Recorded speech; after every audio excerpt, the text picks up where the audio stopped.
A transição nutricional é um processo que já vem ocorrendo praticamente em todos os países do mundo nos últimos 50 a 60 anos e que consiste numa mudança de perfil epidemiológico do estado nutricional das populações. Nós passamos de uma fase, digamos, do imediato pós-guerra, da Segunda Guerra Mundial, em que havia um predomínio da desnutrição ou subnutrição como um problema de saúde, para chegarmos a 20 ou 30 anos depois, nos países desenvolvidos, a uma verdadeira epidemia de sobrepeso e obesidade, com todas as consequências que isso tem.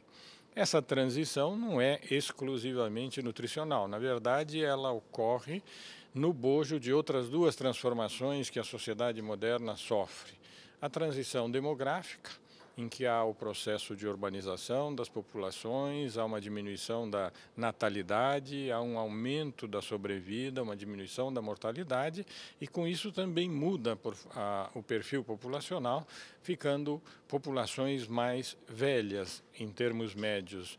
Ao lado desta, existe a transição epidemiológica que corresponde ao desaparecimento das grandes epidemias que sempre existiram até o século XIX no mundo e também o desaparecimento ou a diminuição muito acentuada de muitas doenças transmissíveis. Isso também explicaria um pouco o envelhecimento da população.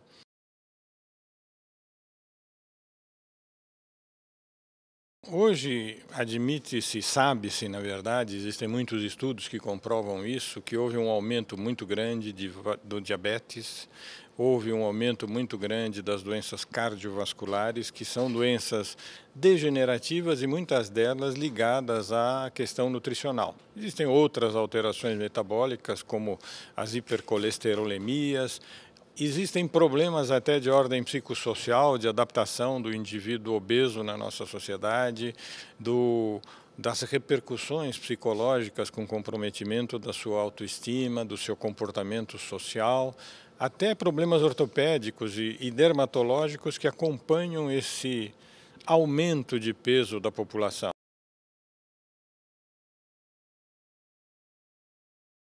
Bom, se o processo continua, realmente nós caminharíamos para um desastre. De fato, a quantidade de pessoas que seria afetada, que morreria prematuramente, que geraria uma série de doenças que acarretariam em serviços médicos, hospitalizações e outros, isso levaria a um custo social extremamente absurdo, que acho que a própria sociedade não teria como suportar. Mas o fato é que nós estamos falando de seres humanos e de que esta epidemia é potencialmente reversível. Eu acho que este que é o aspecto fundamental.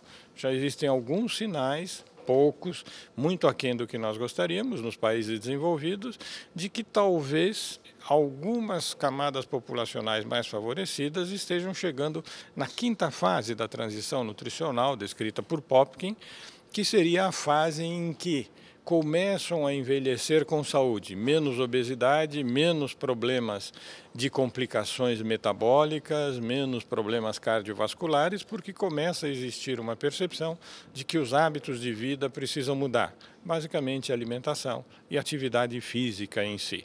E há um início de uma tomada de consciência da sociedade de que é necessário um esforço conjunto de todos os setores, de todos os atores sociais, para que essa situação seja revertida.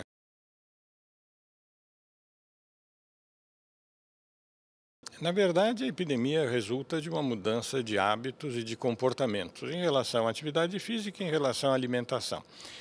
É óbvio que esses hábitos se instalam muito precocemente na vida do indivíduo. Quando criança ainda, logo na idade chamada pré-escolar, na própria escola. E esses hábitos sempre foram muito ligados à própria educação, vamos dizer, familiar, intrafamiliar.